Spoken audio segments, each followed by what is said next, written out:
Hello, and welcome to rePRO Film Fest. I'm Mallory Martin. I'm Debbie Samples. And I'm Leila Meadow-Connor. We are so excited to welcome you to our 2021 ChangemakeHER conversation honoring Jonelle Procope, President and CEO of the iconic Apollo Theater in Harlem, New York. This year's ChangemakeHER Award is being given to Jonelle because she is a person who fully embraces the power of storytelling and understands how essential it is as a tool to record our past, preserve our culture, and to inform our future. She's created countless opportunities for women, youth, and people from underserved communities to use their voices to share their lived experiences with the world, further connecting us to humanity. Our conversation will be moderated by Alexis McGill Johnson, President and CEO of Planned Parenthood Federation of America and the Planned Parenthood Action Fund. Planned Parenthood provides vital health services to 2.4 million people each year through more than 600 health centers across the country. We hope you enjoy this conversation with two incredible women who are both leaders in their field and role models. Congratulations to Jonelle Procope, our 2021 ChangemakeHER Award recipient. Hello, everyone. I'm Alexis McGill Johnson, President of Planned Parenthood Federation of America, and I am so honored to be a part of this year's rePRO Film Festival. This is the only film festival in the world entirely dedicated to advocating for reproductive health, justice, and rights. Our brains are hardwired to receive information through storytelling. At a moment when reproductive rights are under existential threat, we need powerful stories to help us make meaning, to get ready for the fight ahead. The stories we tell can reduce stigma, can make others understand where we've been, where we're going. It can help us all imagine freedom. That's why I believe art is a catalyst for social and civic change. It always has been. And if anyone knows what that looks like in practice, it's Jonelle Procope. She is this year's ChangemakeHER Award winner and the CEO of the iconic Apollo Theater. Now, Jonelle knows that movements are never settled and that art can shift the narrative in powerful ways. She knows neighborhoods are living things, changing over time around strong anchors like the Apollo. And she knows that when we lift women's voices in programming, performance, and advocacy, we can make a lasting impact on the future. I'm lucky enough to call her a friend since my early days of living in New York City almost 20 years ago. I've seen her in action at the Apollo. I've seen her in action among all amazing circles, and I am so excited to chat with her today about how she got to where she is right now, where we're headed, how arts organizations can support women, trans, and non-binary voices, and just to learn more about her and her trajectory and journey and all of the amazing work of the Apollo. So Jonelle, it's so great to be together again. Congratulations on being this year's Changemaker. Oh, Alexis, thank you so much. And what a great intro. I'm thrilled. I want to thank the rePRO Film Festival and the entire rePRO team for allowing me to participate in this conversation today, and also for the ChangemakeHER Award. I personally embrace the rePRO mission. And as you just said, Alexis, I think that it's really important to understand the role of arts and activism, arts and advocacy. And arts and culture are two of the primary ways that we're able to bridge our differences, understand our differences, and create a shared narrative. So I just want to say thanks for all the great work that rePRO is doing and that this film festival represents. Yeah, it is such an exciting film festival, and I think does all of those things that you're mentioning.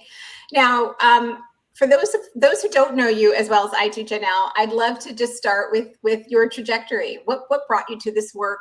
What has been your vision over the last 18 years of the Apollo Theater? How did you find yourself there? And you know, for many of us, like what keeps you coming back to the work after 18 years?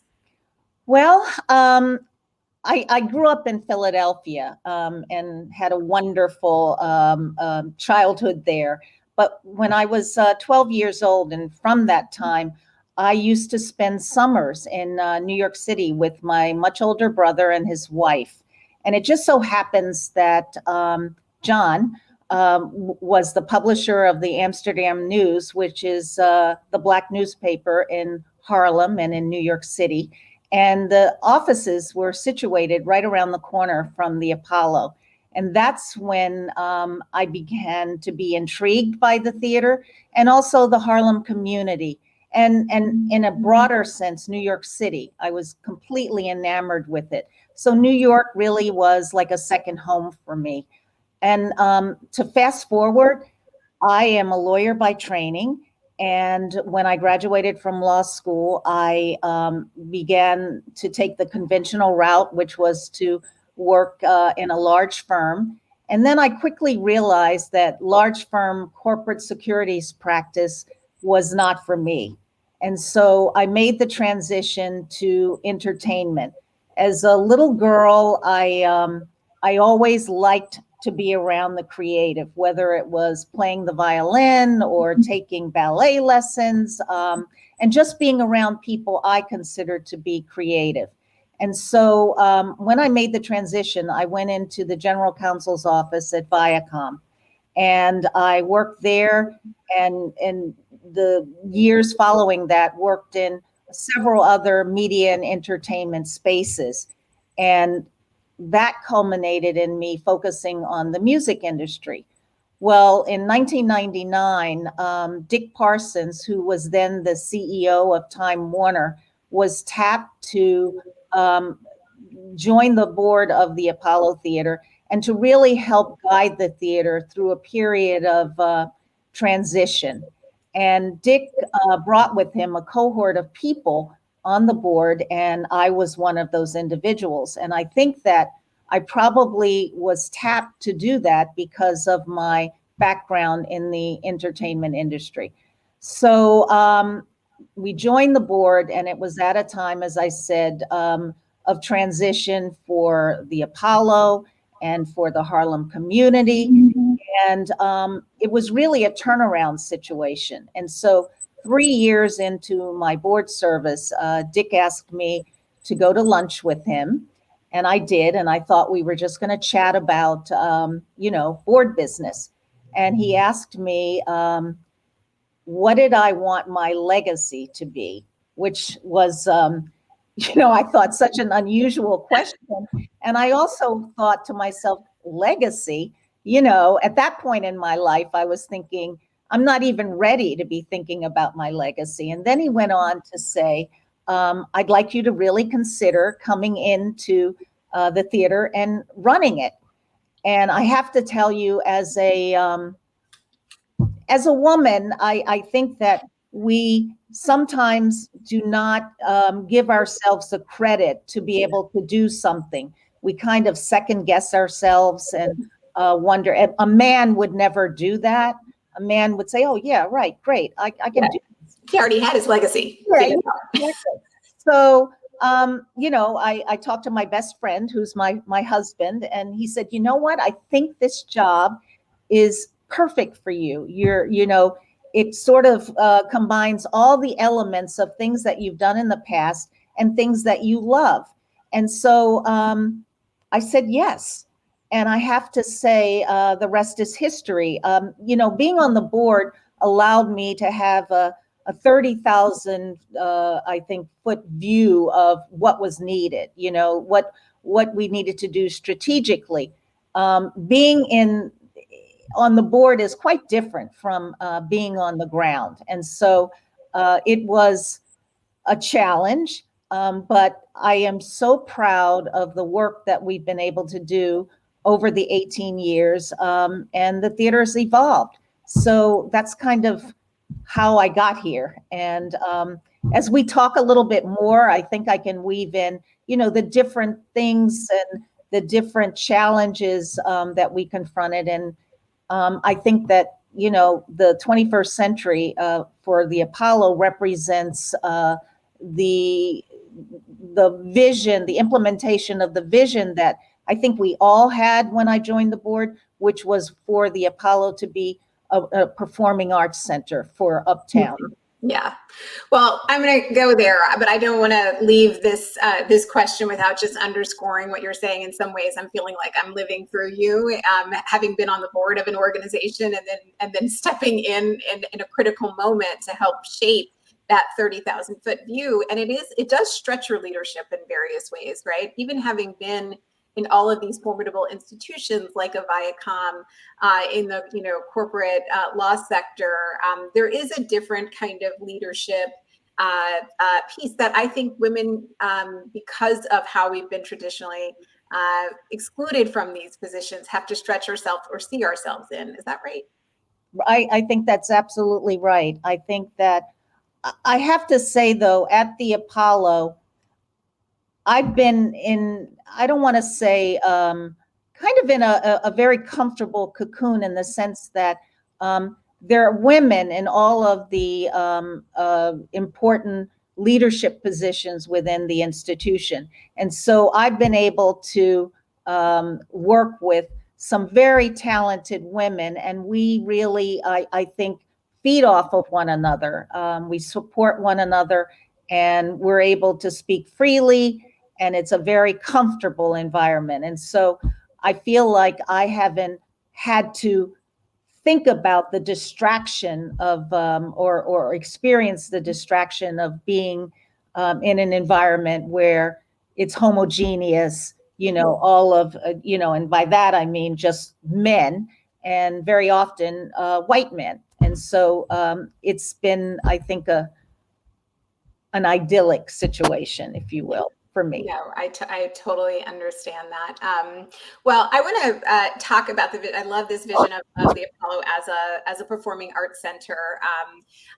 I'd like to go back a little bit and talk about the Apollo, because most people know of it as a music venue, right? But we know it's so much more than that. You can trace so many pivotal moments and issues for our country, literally right down 125th Street, and the Apollo has played such an important role in all of that. Can you ground us a little bit in the history of the theater and what it's been through since 1934? Sure. The Apollo's history is very rich and very complex. It opened its doors in 1934. And at that time, it was under private ownership by a gentleman by the name of Sidney Cohen. And he purchased the theater. It had, the building has been around since 1914, and it had been operated as a vaudeville and burlesque theater. And at the time, that was the entertainment du jour, if you will. And so he named it the Apollo after the Greek god, opened in January 1934 with a show called Jazz a la carte, which featured women of color dancing and singing. But he also had a gentleman by the name of Ralph Cooper, who was an African-American man who had a radio show, which was called the Amateur Night Radio Show. And so this was the precursor to the Amateur Night that has been going on at the Apollo every Wednesday until COVID at 7:30 in the evening. A year later, the theater was purchased by Leo Brecker and Frank Schiffman. And the Brecker Schiffman group really led the theater up until the 70s. Frank was succeeded by his son, Bobby, and they owned other theaters in the Harlem area. And again, most of those theaters were presenting burlesque and vaudeville. And so they made a business judgment. I don't think that it had anything to do with their social consciousness, but they decided that they were going to present variety. And so they continued with the Amateur Night Show, and they provided an opportunity for artists of color to perform on the Apollo stage. So it really became a place of opportunity, because this was a time in our history when there was obviously segregation. And so one of the things that I think is really important in terms of the Apollo history is the fact that this theater in 1935 was one of the only theaters that was not segregated, and not segregated in the audience. Immigrants and people of color were allowed to purchase tickets and sit in the audience. And then on the stage, you had pretty much everyone in the Black arts community appearing on the stage: music, dance, comedy. it launched the careers of pretty much everyone that people have read about, like Ella Fitzgerald, Louis Armstrong, the big bands, the comedy shows. And this was an opportunity for these people to hone their craft. They didn't have a chance to do it anyplace else. And the thing that I like to remind people is that at the time that they appeared on the stage, they weren't legends. They weren't household names. And so this really was their opportunity to perform. And Frank Schiffman then transferred the ownership of the theater to Bobby Schiffman, who really took us into the 60s and 70s. And that was through the civil rights era. And that's when, people were fighting for the opportunity to be able to perform on mainstream stages and to sit in, restaurants. And that's when all of that was going on. And I guess you could say the civil rights movement was successful because in the 70s, much of the entertainment community began to have access to go to mainstream theaters, and in the case of New York, to go downtown and perform. And so it became more and more difficult for the Apollo to present those same acts that had been their mainstay. And in 1976, Bobby Schiffman closed the doors because the business model no longer worked. There are 1,500 seats in the Apollo, which makes it not commercially viable when you think about venues that have 2,500 seats, 5,000 seats, and now like large stadiums. So in 1978, very briefly, the Apollo was purchased by a gentleman by the name of Guy Fisher, who happened to be African American, and he was reputed to be to have racketeering ties. And this sort of aligns with what was happening in Harlem at the time. This was when there was the whole drug epidemic, heroin in urban communities, and certainly in Harlem. He wasn't able to sustain the theater, and it was went into bankruptcy. And then Percy Sutton, who was a well-known lawyer and politician, he was borough president during that period, purchased the theater out of bankruptcy. And I think that this was the moment when the connection to the Harlem community was solidified, because Percy Sutton was the owner and the leader and the voice of the community and the Apollo. And he opened it to great fanfare, and it was doing okay. But then he ran into some of the difficulties that the Schiffmans had with the business model. In fact, I used to have lunch with him, and he would tell me how difficult it was to operate the theater with this limited seating capacity that they had. So in 1991, he made a deal with the state. The state took it over, and the Apollo Theater Foundation was formed as a not-for-profit, a 501c3. And, and that's when you had the first board of the Apollo Theater.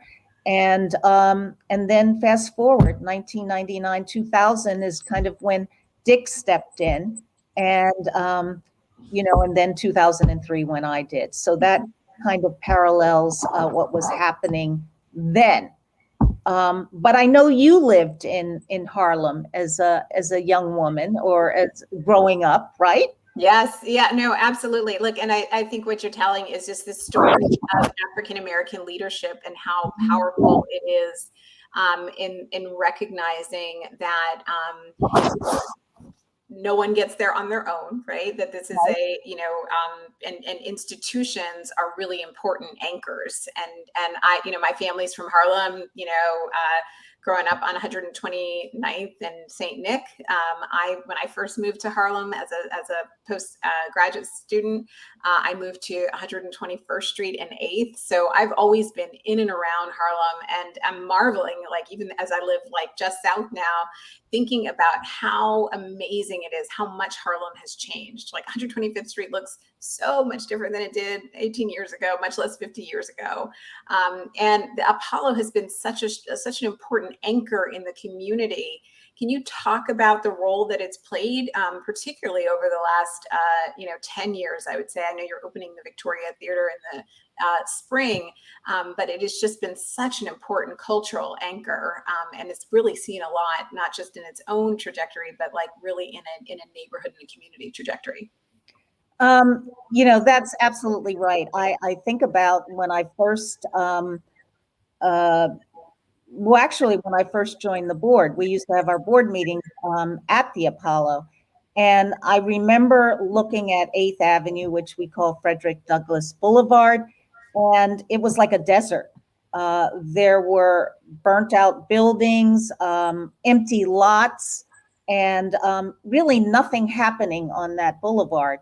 And over the course of, I would say, 10 years, you began to see really substantial development activity. And you began to see the building of residential units, which meant that people could begin moving in. And I just have to sort of stop there and say that people ask me, what do you think of gentrification? And they point to 8th Avenue, Frederick Douglass Boulevard. And I have to remind people that there was nothing there. People weren't living there because of these empty lots and these burnt out buildings. So it really was an opportunity to create a neighborhood. And with the residential units came the amenities that you need, the drugstores, the cleaners, and then eventually the restaurants. So, there's such vitality there. It's hard to imagine that there was nothing there just 18 years ago. And I remember having a conversation with C. Virginia Fields about this. She was borough president in, I believe, like 1995 to 2006, and really one of the real champions of this development activity. And she was saying to me that in order to really have a viable neighborhood or community, it can't be homogeneous. You need a mix of people and things to make it an interesting place to live and a sustainable community. And I think that's what 8th Avenue reflects now. The Apollo was always, I think, a beacon for the neighborhood. When I first started going there, like 18 years ago, there was scaffolding outside. The marquee and blade sign, our iconic marquee and blade sign, were in disrepair. And if you were on a bus, you might not even know that there was anything going on in the theater. And yet the tour buses would come, and I marveled at the fact that people would actually get off the bus, and there really wasn't anything to see, and there was really very little programming except for amateur night happening in the theater, and yet the people came. And I bemoan the fact that there was nothing for them to really do. And that's because you didn't have the stores and the restaurants and the things that make a neighborhood. And so this development activity and the resurgence of 125th Street, and then at the same time as this was going on, we were, the board and the leadership of the Apollo were focused on, renovating the building. We immediately began raising money so that we could start a renovation project. And we really focused on the exterior of the building, certainly the marquee, the blade sign. The Apollo is landmark. The architects, I think, did a great job of preserving the integrity of the building, but also giving it sort of a contemporary look. But psychologically, it let people know that we were back and that we were open for business. And I think that was really important. And I think about that, right? At the time where, you also have the Studio Museum becoming more robust uptown. You have, the Schomburg becoming, more robust intellectual space, and arts like kind of as that, kind of triumvirate of cultural art institutions, really an ecosystem in Harlem that I'm sure has been a really important driver. Right. You mentioned the Victoria. That's sort of another transformational event for the Apollo. I mean, for the first time in our 87-year history, we're actually going to be expanding.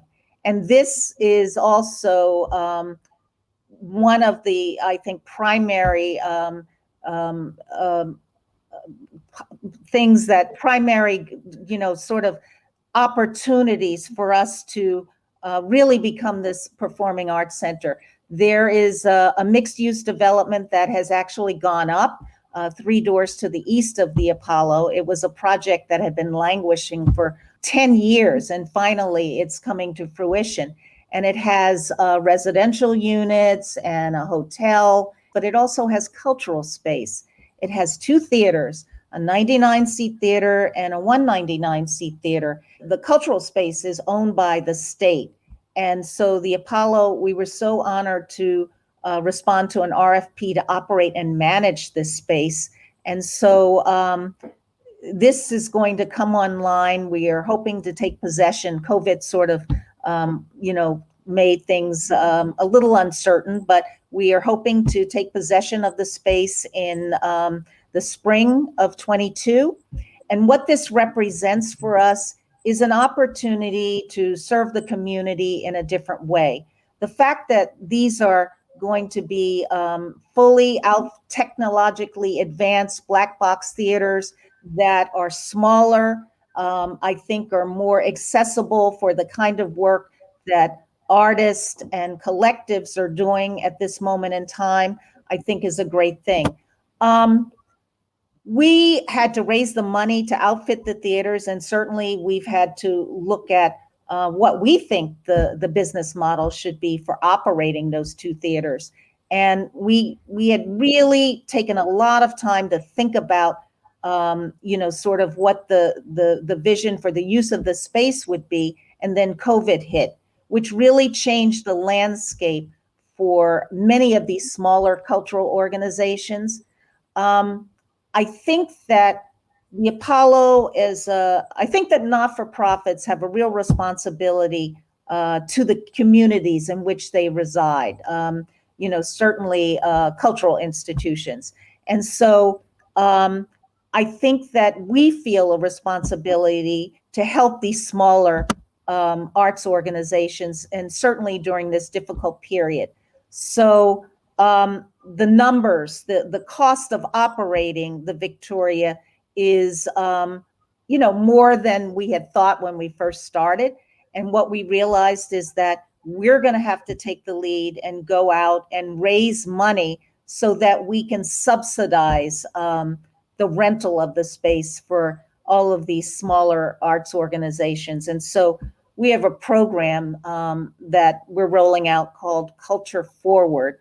And what that is it will allow, the smaller organizations to apply to use the space so that they can, at a very discounted rate, so that they can, sort of workshop their work. We see it as a place that can be an incubator, rehearsal space, and there is really a dearth of opportunity for rehearsal space in the Uptown community.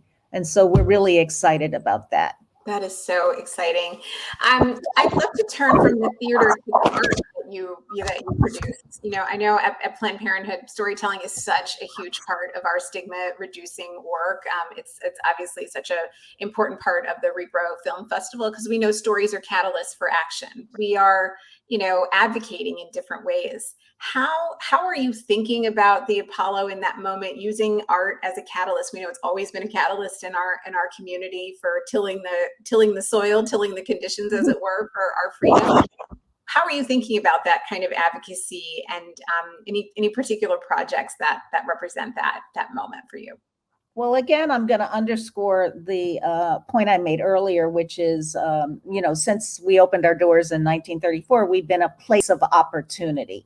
And that's what we want to continue to be. And to your point about, we really want to focus on creating this 21st century canon that focuses on the African American narrative and the African diaspora, sort of narrative.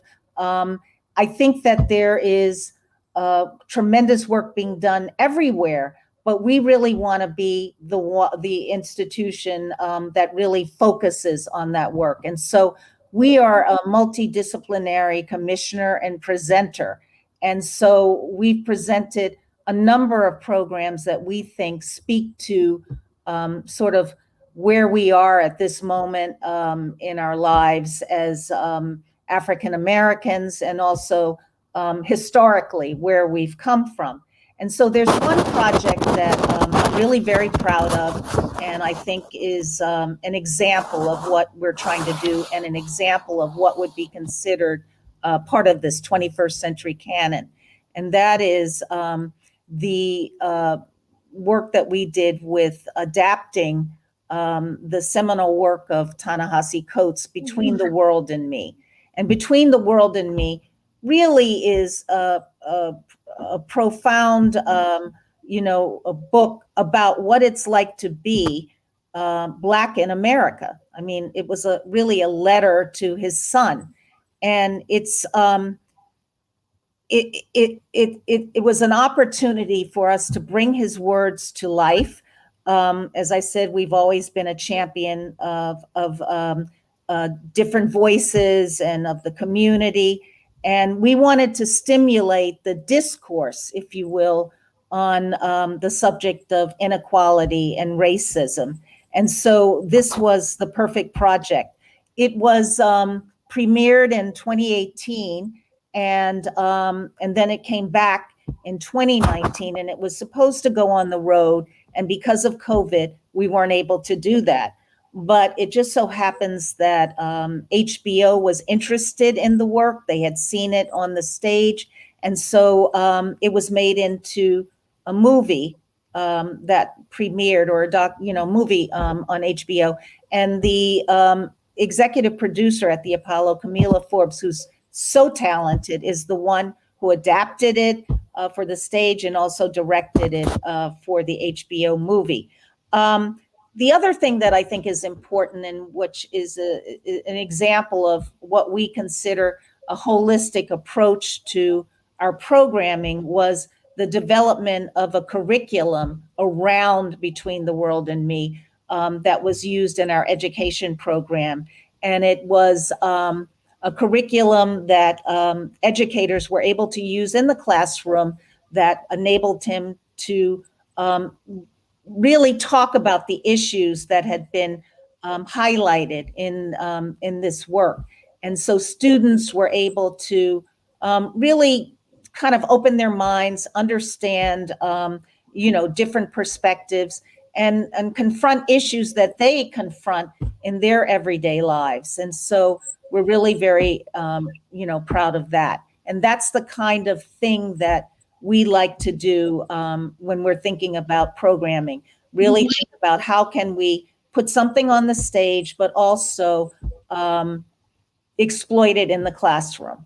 Yeah, I mean, and serve the community, like in a, as you said, in a holistic way, in a, Right. in a 360 way. I'm thinking actually about what I watched just recently in May, when you inducted Mary J. Blige into the Apollo Walk of Fame. And she said something like, when you make it to the Apollo, you have an appreciation for everyone who came before us. If it wasn't for them, there would be no us in music, right? And I think that, that what people may not know is that you have actually a specific lens around particularly developing women as artists. And that's also part of your education programming as well. And I'm sure the rePRO film community would love to hear kind of what that specific lens is and how you think about women in developing leadership. Yeah, I'm glad that you asked me this. I would just say about our education program, when I became president, like 18 years ago, as I said, there really was little or no programming. And I thought that it was really important for us to have an education program, that we needed to be able to, that was a way to give back to the community and to invest in the youth in our community. And so, just as I said, Between the World and Me was one of what we did with the education curriculum was one example of something that I think is really important. We have a very robust suite of education programs, and they consist of our summer internship program, our career and workforce development programs, like our Young Producers Club, and our career panels and live wire series. So in terms of storytelling and honoring, and let me just say, with these programs, it's very interesting. We didn't necessarily plan it this way, but it's heavily weighted in terms of the participants with young women, which I'm really happy about, because they're able to learn skills.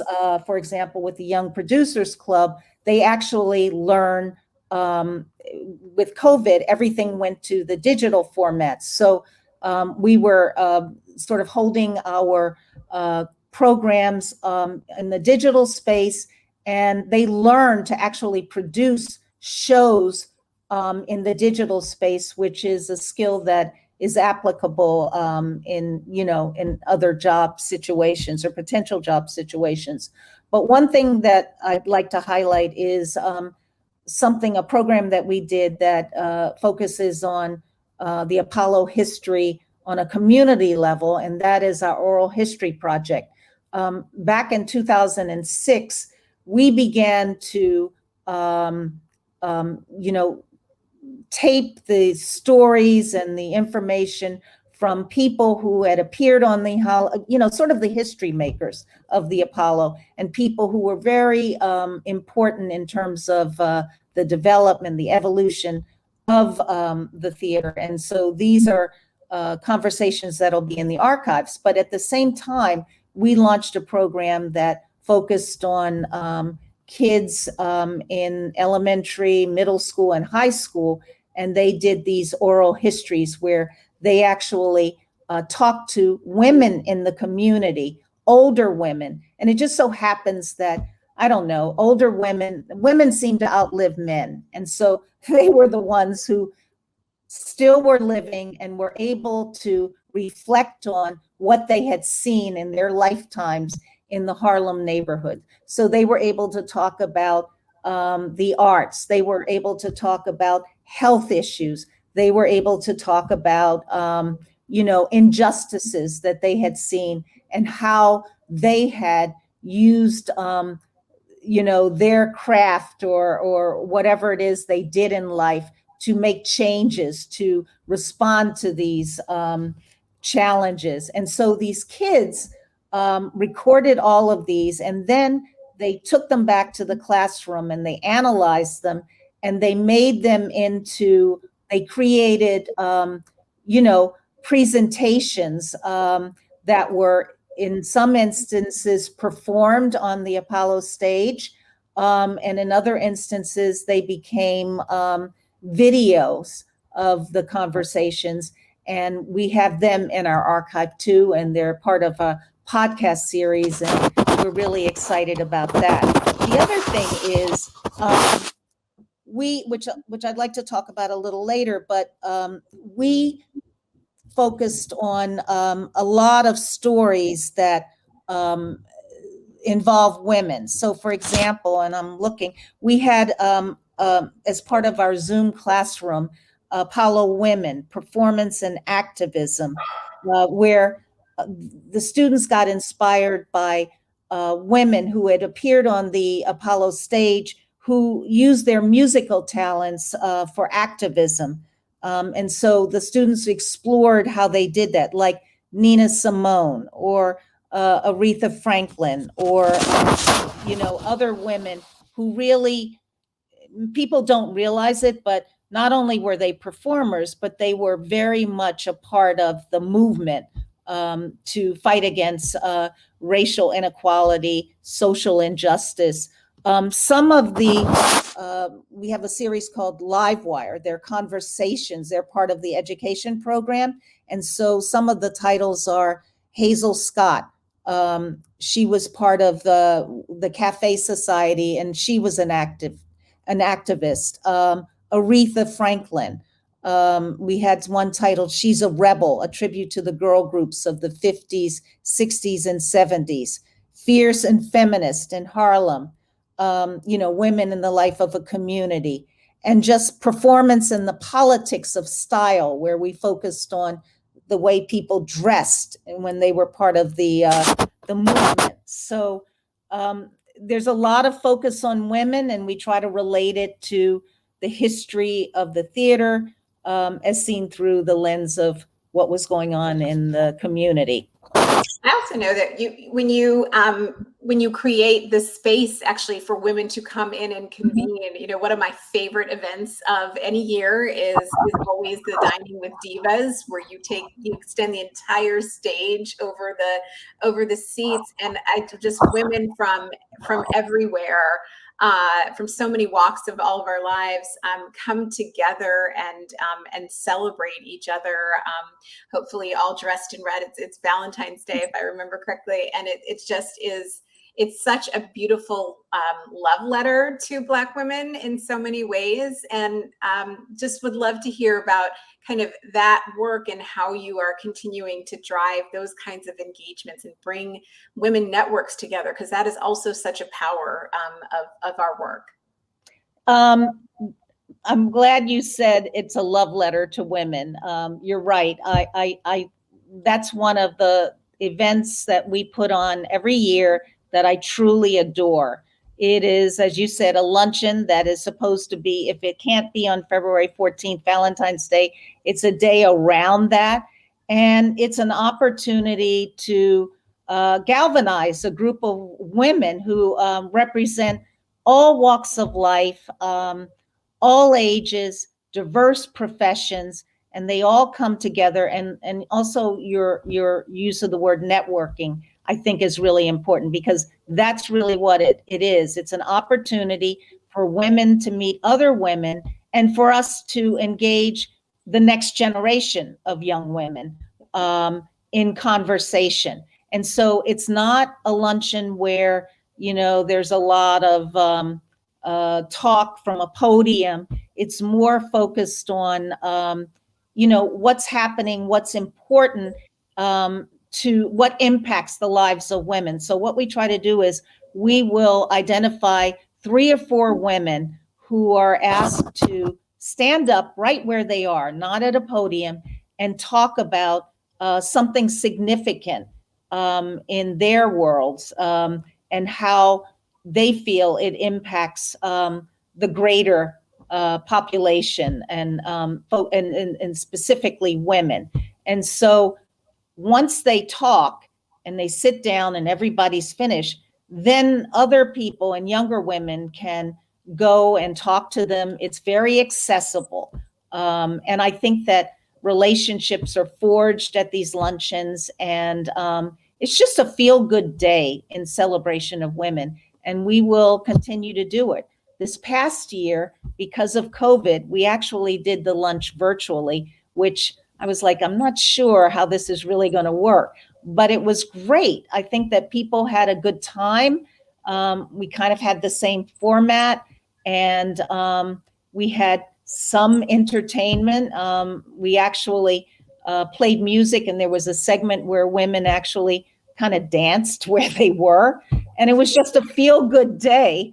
And I'm excited at the prospect of being able to go back into the theater next February. But Dining with the Divas is something that's specifically dedicated to women. Another group that we have is called Empower Her, which is a group of young women also representing diverse professions.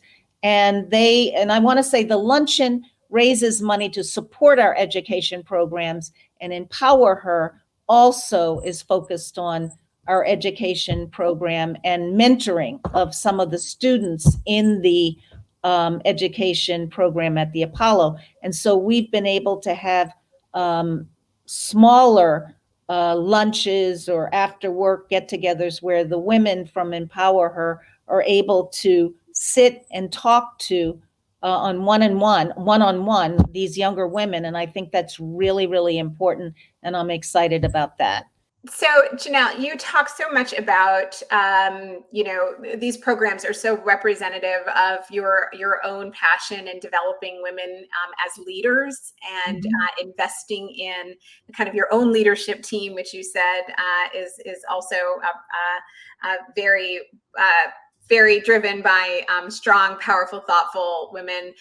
We also know that there is a huge discrepancy in the philanthropic support of Black and women-led organizations.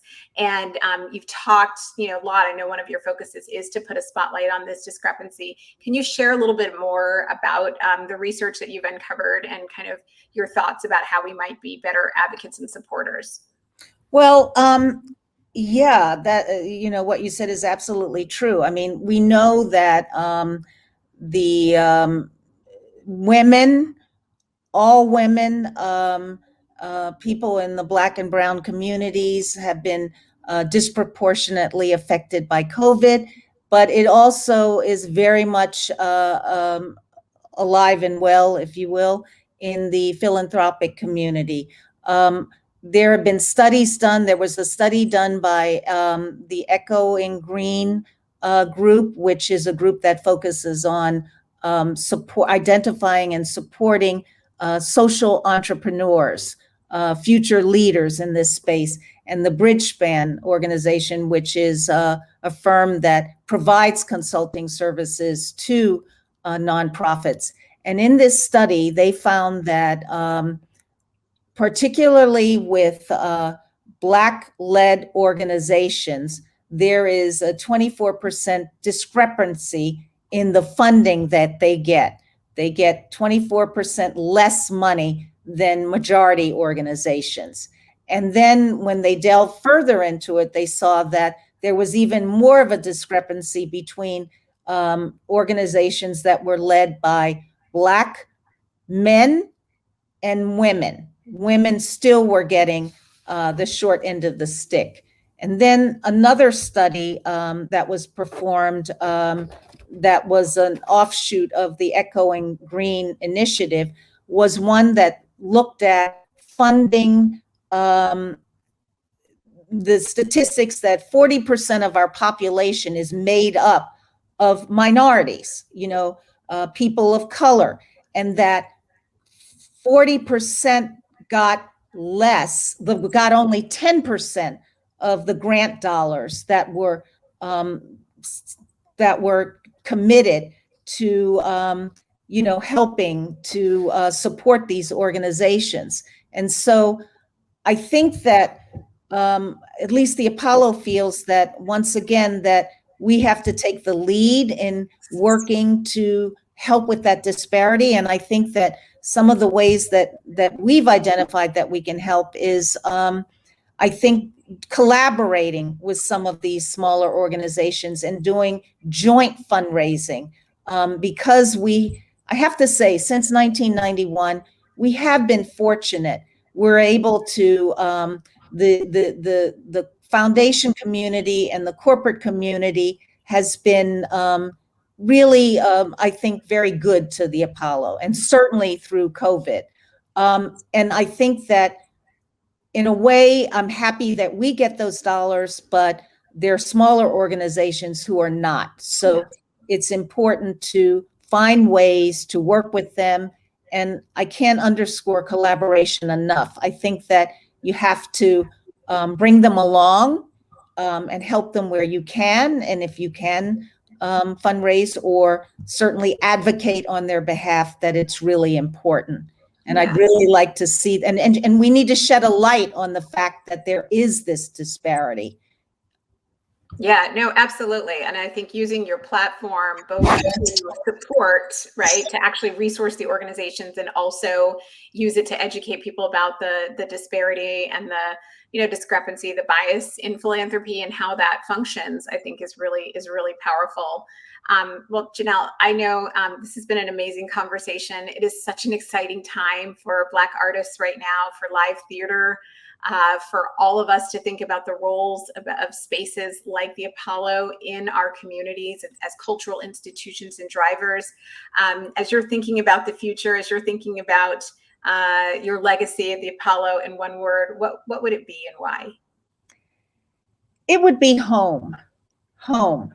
And by that, I mean, I think about the future. I think about today and I think about the future, and I want the Apollo to represent home to these artists that we're talking about, a safe place, a place that they can come.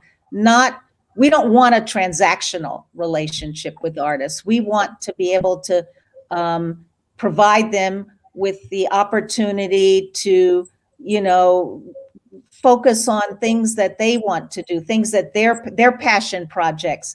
They can incubate them, they can work on them, and they can once again feel safe and they're at home. That's beautiful. Jonelle, thank you so much. Congratulations, my friend, on this amazing honor.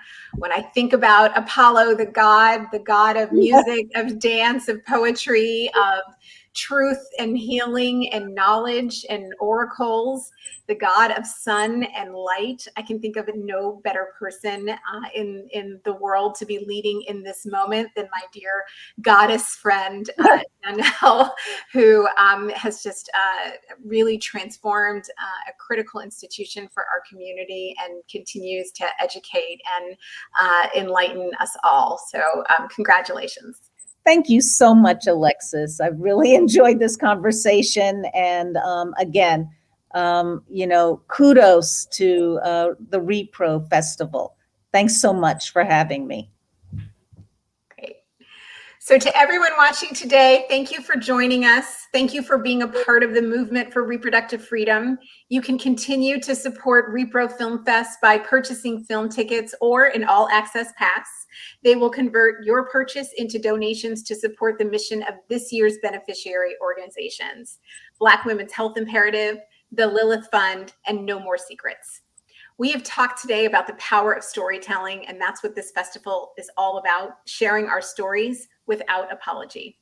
This year, all 15 films were directed by filmmakers who use she, her pronouns. I hope you will take some time with them. These films, as you know, they reflect our diverse intersectional lived experiences so we can all truly be seen. If you want to learn more about the film festival, the full information is available at reprofilmfest.com. Thank you.